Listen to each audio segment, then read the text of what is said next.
Hello friends, कैसे हो आप सब। जेवाई के यूट्यूब चैनल में आपका बहुत बहुत स्वागत है। आइए आज हम जानेंगे वाक्य और उसकी परिभाषा। वाक्य क्या है? शब्दों का व्यवस्थित रूप जिससे मनुष्य अपने विचारों का आदान प्रदान करता है उसे वाक्य कहते हैं। वाक्य में क्रमशः कर्ता, कर्म और क्रिया होते हैं। वाक्य के मुख्यतः दो अंग माने गए हैं, उद्देश्य और विधेय। दो या दो से अधिक पदों के सार्थक समूह को जिसका पूरा पूरा अर्थ निकलता है वाक्य कहते हैं। उदाहरण के लिए, सत्य की विजय होती है एक वाक्य है क्योंकि इसका पूरा पूरा अर्थ निकलता है, किंतु सत्य विजय होती है वाक्य नहीं है क्योंकि इसका अर्थ नहीं निकलता। आइए अब जानेंगे वाक्यांश क्या है।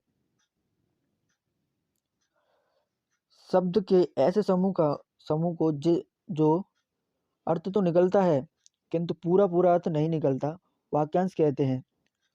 उदाहरण के लिए, दरवाजे पर या कोने में या वृक्ष के नीचे, ये अधूरे वाक्य हैं।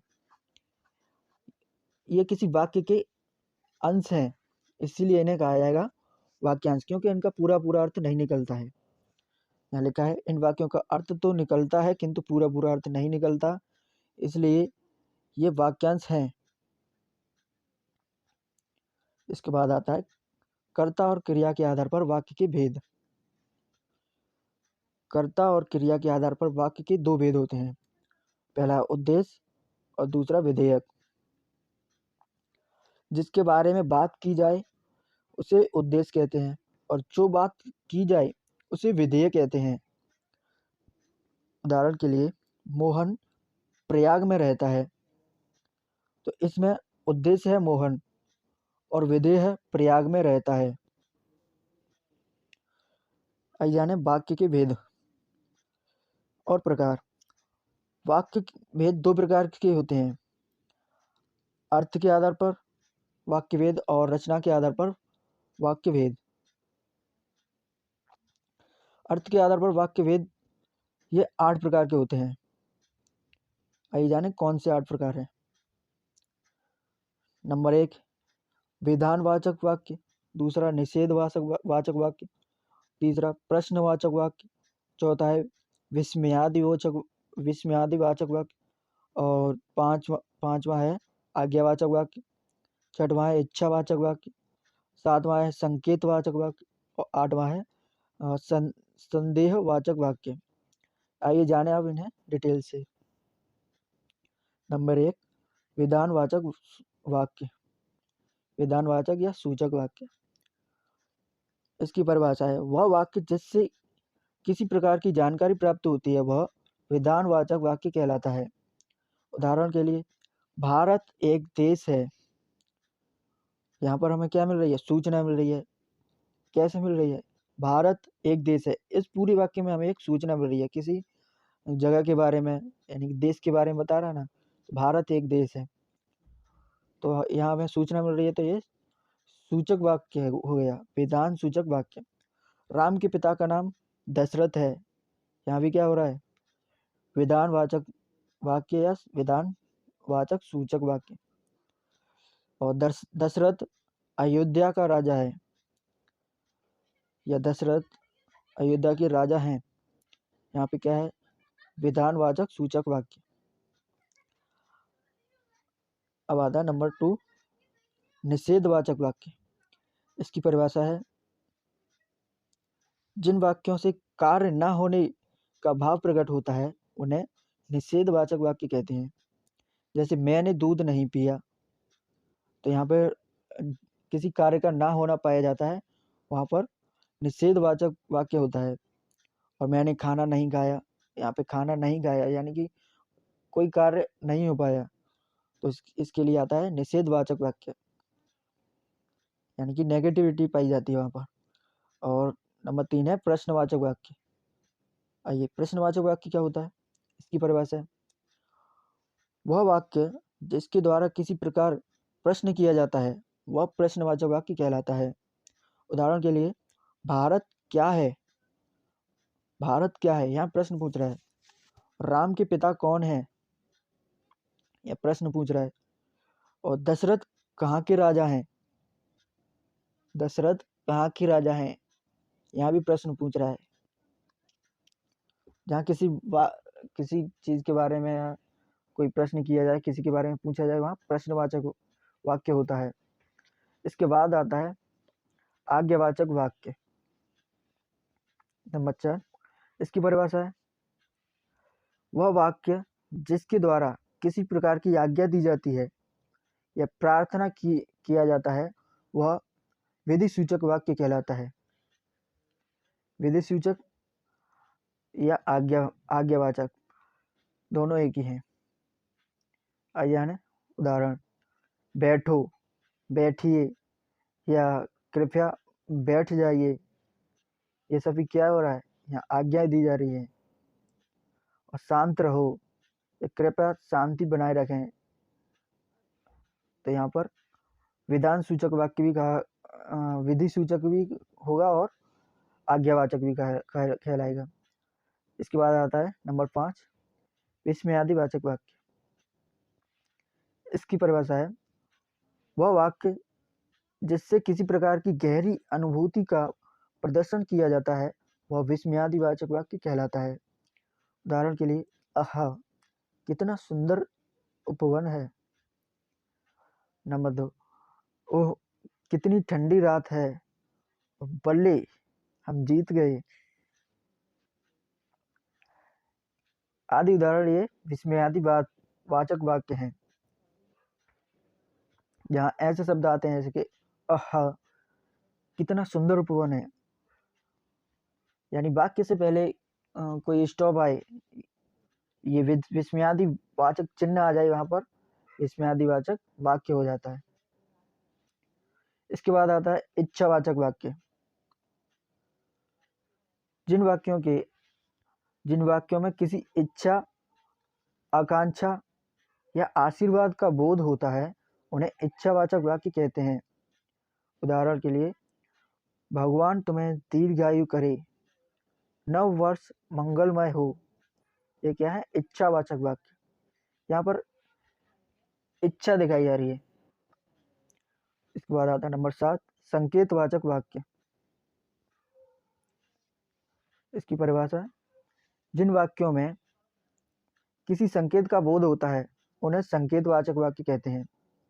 उदाहरण के लिए, राम का मकान उधर है, सोनू उधर है। यहाँ पर क्या क्या हो रहा है, यहाँ पर संकेत दिया जा रहा है कि उधर या इधर, यहाँ संकेत दिया जा रहा है। राम का मकान उधर है, तो किसी को संकेत दिया जा रहा है। इसके बाद आता है संदेहवाचक वाक्य। इसकी परिभाषा है, जिन वाक्यों में संदेह का बोध होता है, उन्हें संदेहवाचक वाक्य कहते हैं। उदाहरण के लिए, क्या वह यहाँ आ गया है, यहाँ पर संदेह प्रकट हो रहा है, क्या वह यहाँ आ गया है, या क्या उसने काम कर लिया है, यानी कि यहाँ पर किसी कार्य के होने का पता नहीं है, लेकिन संदेह है, या हो गया है या नहीं हुआ है, इसके बारे में अभी संदेह है, तो यहाँ पर होगा संदेहवाचक वाक्य। आइए जाने रचना के आधार पर वाक्य के भेद। अभी तक हमने पढ़ा था अर्थ के आधार पर, अब पढ़ेंगे रचना के आधार पर वाक्य के भेद। रचना के आधार पर वाक्य के निम्नलिखित 3 भेद हैं। इसमें आता है नंबर 1 सरल वाक्य। सरल वाक्य की परिभाषा है,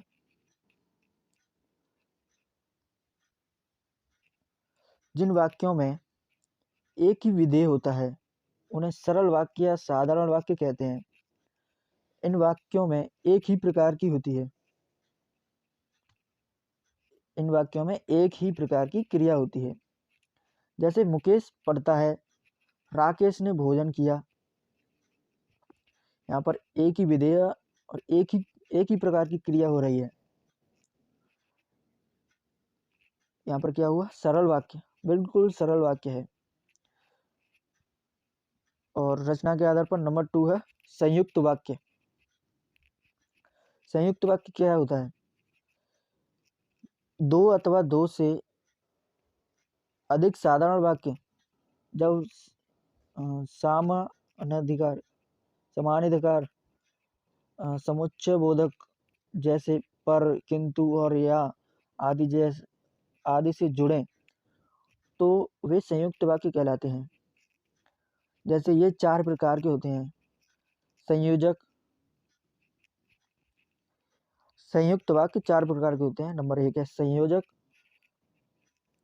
यहाँ पर है जब एक साधारण वाक्य दूसरे साधारण या मिश्रित वाक्य से संयोज अवयव द्वारा जुड़ा हो।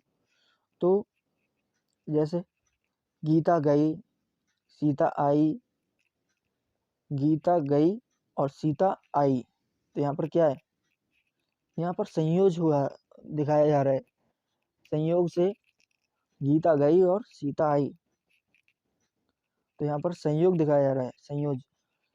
तो यहाँ पर संयोजक वाक्य हो जाएगा, संयोजक संयुक्त वाक्य।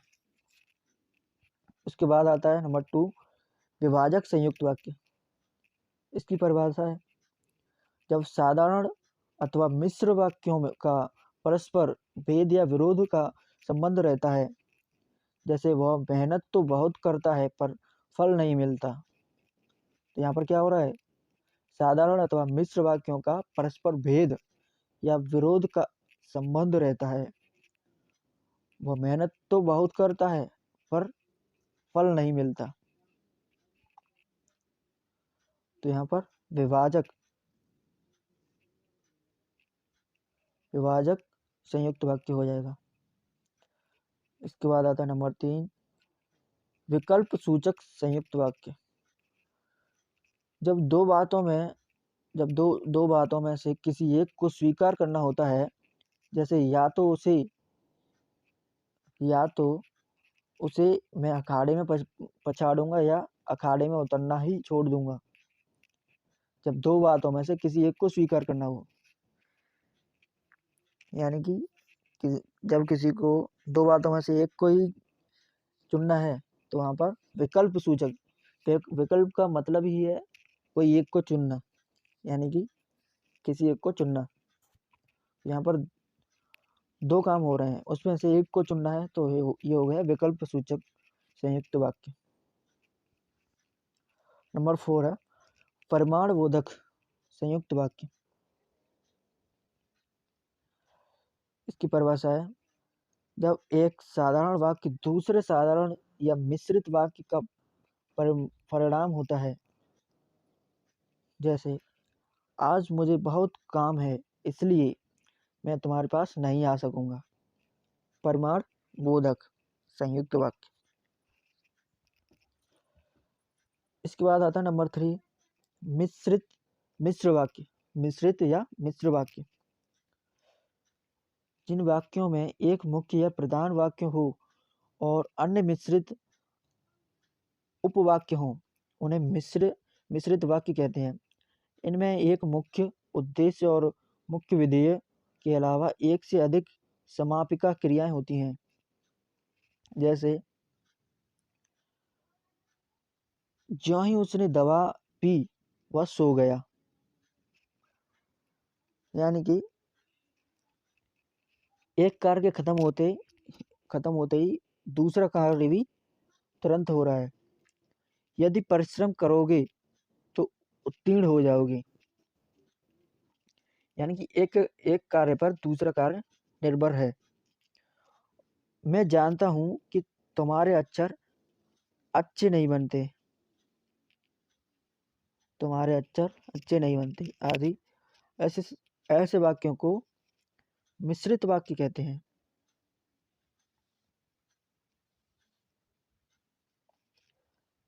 विशेष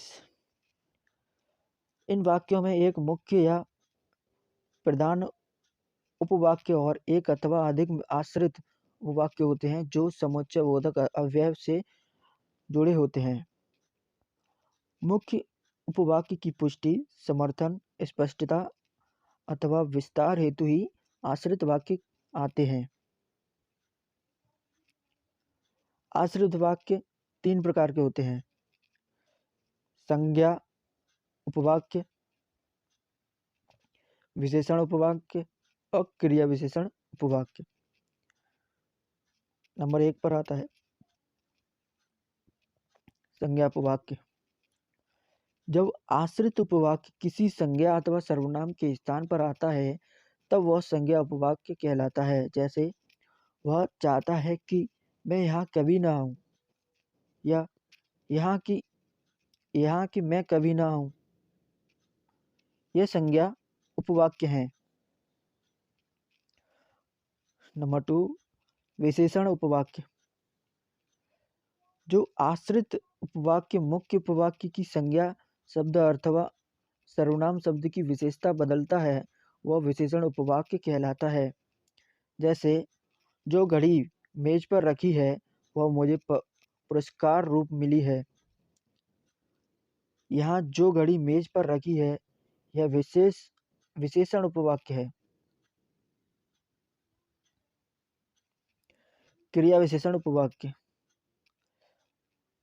जब आश्रित उपवाक्य प्रधान उपवाक्य की क्रिया की विशेषता बदलता है तब वह क्रिया विशेषण उपवाक्य कहलाता है।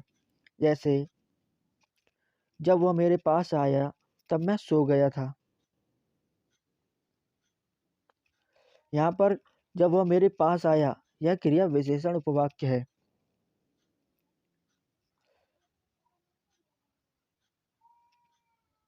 इसी के साथ दोस्तों वीडियो को समाप्त करते हैं। वीडियो को लाइक शेयर एंड सब्सक्राइब करें। Thanks for watching this video.